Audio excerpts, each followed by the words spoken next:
Sad news to report. You may have already heard that Tanzanian President John Magufuli has died.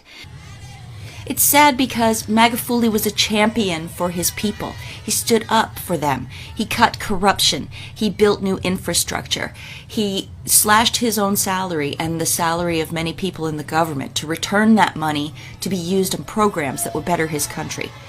Magufuli is well known for his trick he pulled on the COVID testing lab in his country. He covertly sent samples of papaya, motor oil, goats, and other things, other non-human things. He gave them human names, and he sent them to the lab. And sure enough, some of those results came back positive for COVID. And clearly, as you can see from the faces in this video, this is the crowd gathered to line the streets as his coffin passed by the other day. You can see they're not wearing any masks. The death rate in his country remained very low throughout this whole thing. And he didn't implement any of the social distancing policies, none of the lockdown policies, and none of the masking policies. He avoided the fear-mongering campaign. And for that alone, I respect the man. In today's video, I'm going to talk about some things surrounding Magufuli, the people who may have wanted to see him dead, what the shape of it looks like now. And I don't want to give the impression to anyone that I have a complete picture of what happened there, because I don't. This is just some things that stood out to me as I looked over this situation. It's important to note that Magufuli didn't just die. He had disappeared for weeks before his death was finally reported, and no one knew what was happening to him. As to his outspokenness about the PCR tests and other things to do with vaccines and coronavirus and other things, he was speaking from a position of knowledge. Magufuli graduated from Dar es Salaam University with a doctorate in chemistry.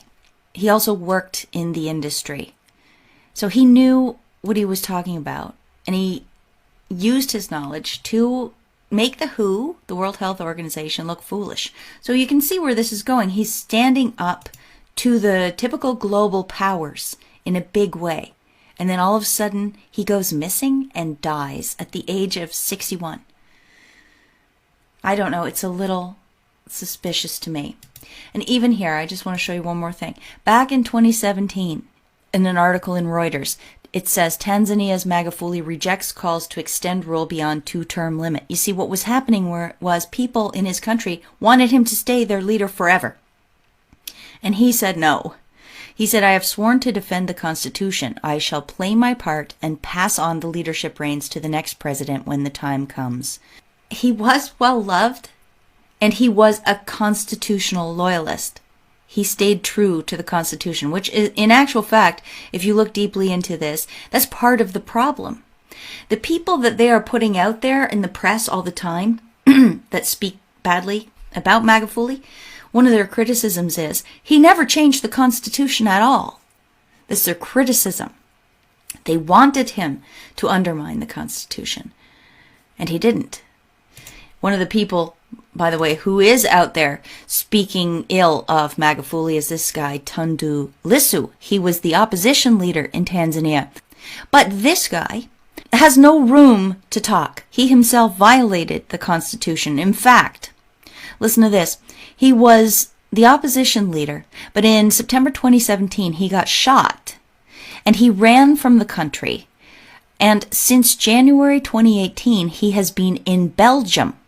Finally, in June 2019, they kicked this guy out of the government. They're like, he's been out of the country for years, not disclosing your expenses and your assets and your debts as is required by their constitution. Imagine running from your country, staying in Belgium for 2 years, and then saying Magufuli is a criminal and corrupt. Imagine doing that. It's obvious that this is one of those color revolution type deals they want to run. Well, now they don't have to. Now they don't have to, because now Magufuli is dead, either by Well, we don't know how. The official word coming out of the woman who is now president, she says he died of a heart condition that he had had for 10 years. The opposition guy here is going all over the news saying that Magufuli died of COVID. I had expected this all along. From the first day I tweeted on March 7th, on Sunday of last week, when I asked the question, where is President Magufuli and what is his state of health? Magufuli died of corona, and that is one. Number two, Magufuli did not die this evening. I have information from basically the same sources which told me that he was gravely ill. I have information that Magufuli has been dead since Wednesday of last week. He knew weeks ago that Magufuli was dying of COVID somewhere, according to his unnamed sources. He's not surprised of the news of the death, according to his unnamed sources who let him know everything that was happening. You see any pattern here? Does it remind you of anything? Lissu said that Magufuli dying of COVID-19 was poetic justice. He said that out loud in public. And they just love that, don't they? The thing about, oh, he was a COVID denier and now he has died of COVID. To me, it shows their inhumanity. It's disgraceful. By the way, he's not the only one who died. In February, a man called Maalim Seif Sharif of Zanzibar, which is a part of Tanzania, he also died supposedly of COVID, February 18th, 2021.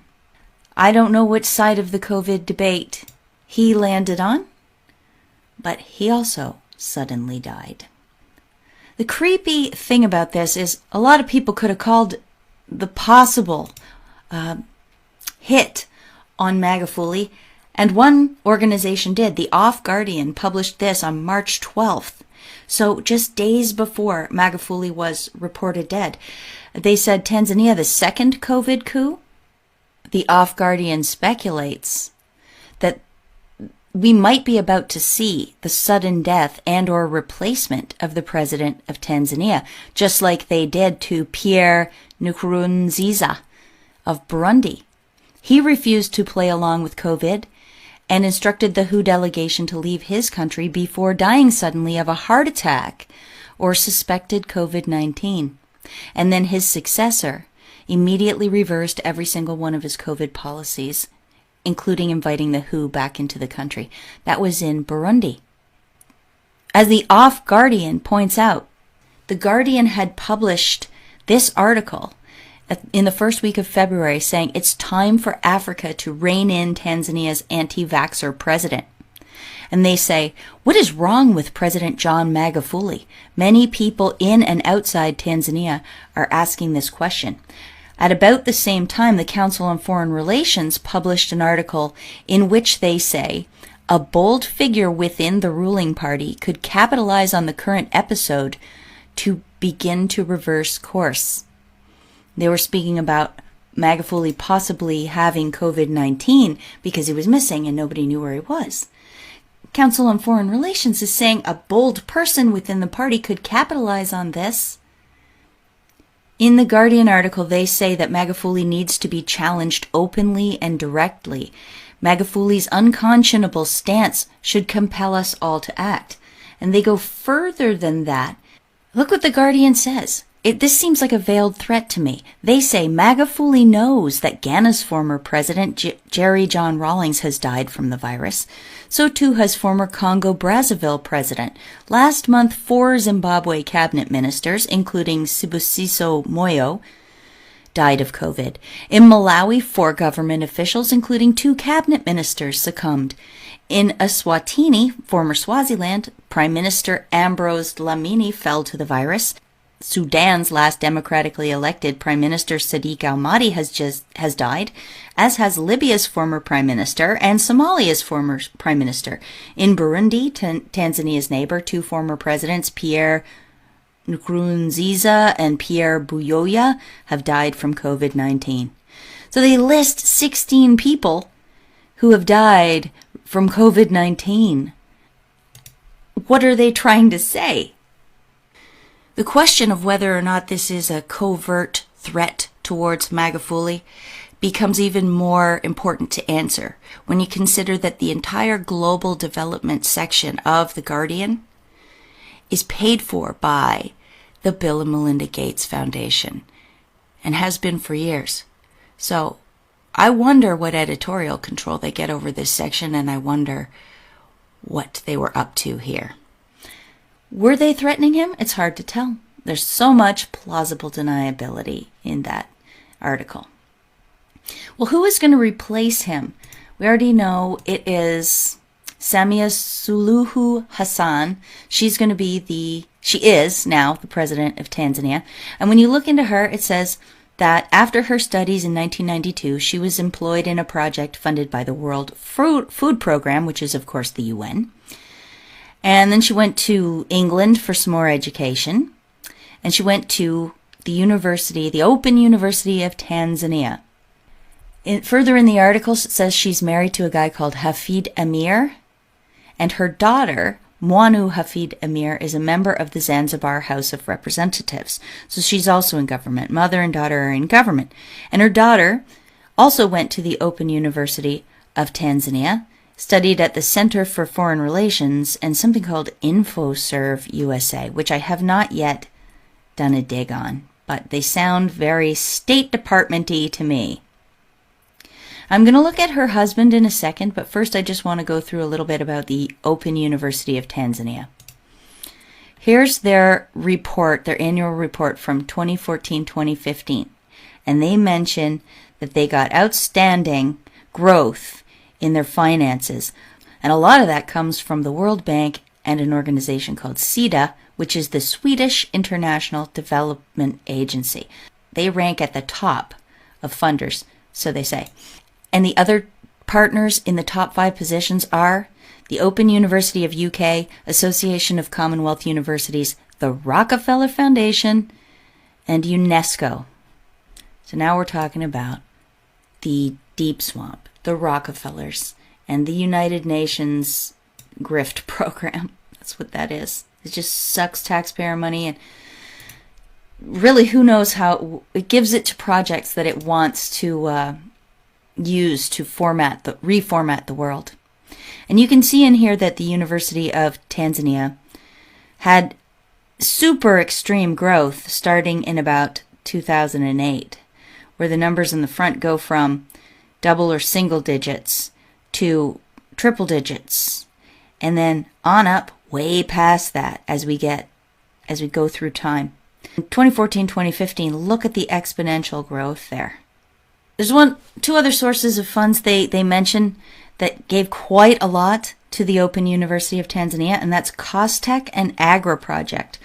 Costech looks good when you first glance at it because it says it was created by an act of the National Assembly of Tanzania in 1986, and it looks like it's a government thing, but if you look at their non-governmental and international affiliates, you see KPMG, Palladium International, Foreign Affairs Finland, and other things which I didn't dig into.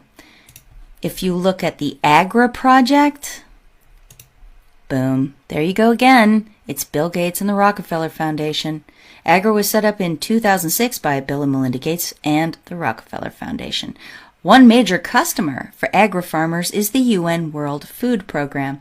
And isn't that exactly where the new president of Tanzania got her start in the working world, the World Food Program? The Open University of Tanzania, as it turns out, is actually purely correspondence and distance learning. The overseeing body puts together the curriculum and all of that is St. Mary's University out of Addis Ababa, Ethiopia, and also the Korea University out of Korea. Remember that Tedros Adhanom Ghebreyesus, the current leader of the World Health Organization, is from Addis Ababa, Ethiopia. And when he was Minister of Health in Ethiopia, he made tight relationships with Bill Clinton and the Clinton Foundation and the Bill and Melinda Gates Foundation. In 2010, the U.S. State Department named Ethiopia as one of the U.S. Global Health Initiative Plus countries. I wonder what that means. And I wonder if that has anything to do with why, in about 2009, the Open University of Tanzania got tons and tons and tons of money. Way more exponential growth in the amount of funding it got from organizations like the Rockefeller Foundation and UNESCO and all of that. I don't know. I'm not alleging anything, but it could be possible. Now, we know that the new president of Tanzania is married to a guy called Hafid Emir. And I can't find a picture of them together, so I can't verify anything. But there is a guy called Hafid Emir that works at TAC-AIDS. He's been there 10 years and 11 months. And he is the HIV/AIDS regional coordinator. That would kind of go along with all the other things we've just learned. Because the HIV/AIDS thing it's all the same groups again, overlapping with the mega super predators on the health scene, which are the Bill and Melinda Gates Foundation, the World Health Organization, the United Nations, and of course the Rockefeller Foundation. And I already exposed how Bill Gates is tied into this with his global fund and how he practically owns the World Health Organization. He was the largest funder of the World Health Organization next to the United States. And if you don't know about this, this is going to blow your mind. See down here I have Anthony Fauci, PEPFAR. That's because he convinced the government to start this unit, this branch of the State Department called the President's Emergency Plan for AIDS Relief. And these guys get billions of dollars, which they dole out to international countries through the embassies, as far as I understand it, to unaccountable NGOs. I say unaccountable because the only entity which audits this money is the United Nations, and they won't let anybody see the full package of the audit trail. The PEPFAR money goes directly through the State Department, mostly to the United Nations, who then dole it out as they see fit. It just so happens that the person in charge of PEPFAR at the U.S. State Department is Deborah Birx. So Anthony Fauci and Deborah Birx both end up on the coronavirus task force. That's amazing, after having been together with this PEPFAR organization. So they're just running a new scam with the same old blueprint and map. Just replace all these PEPFAR symbols with coronavirus symbols. Bill Gates actually gets billions of these dollars. They go into his organizations, and he creates mostly vaccines. And then through his for-profit investment company called the Bill and Melinda Gates Foundation Trust, that money comes back to him personally. Massive, massive scam. Okay, but we're supposed to be talking about Tanzania, right? All right, well, the husband of the new leader of Tanzania, Hafid Emir, I think, works for that TAC-AIDS organization. And I think he also is the Tanzanian contact for another organization called Genesis Analytics. If you look here, it says Meet Our Country Teams. You go to Tanzania, and it says Dr. Hafid Emir, the Tanzania Commission for AIDS, TAC-AIDS, same guy.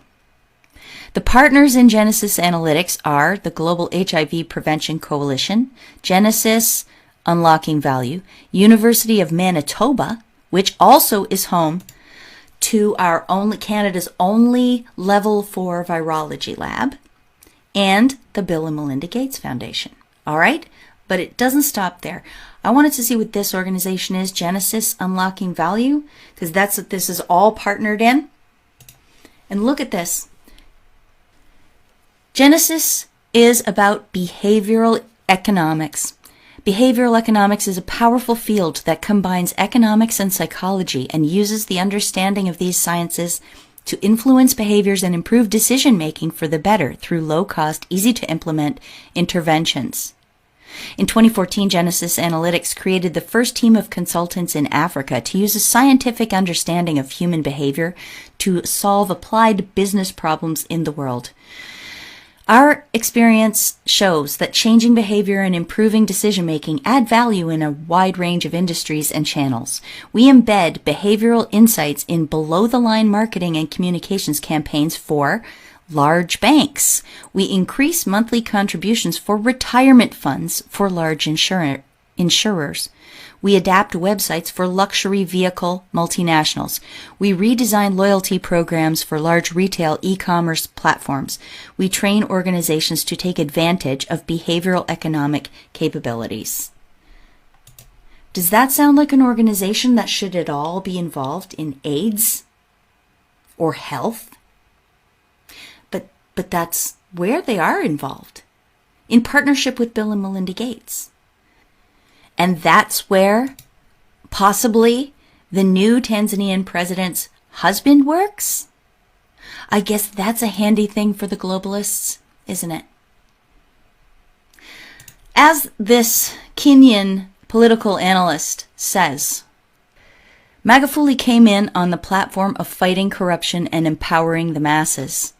It is the people who have been benefiting from corruption and all these other funny things who are not very happy with him. As Tanzania moves forward under their new leadership, it will be interesting to see what changes. Will it be like in Burundi? Will the incoming administration reverse all of the work Magufuli did?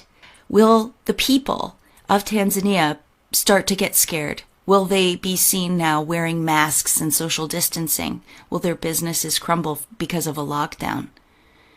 Because we can see from the lineup who came to pay their respects to Magufuli the other day, that's not the case right now. How quickly will they turn Tanzanians into frightened little sheep?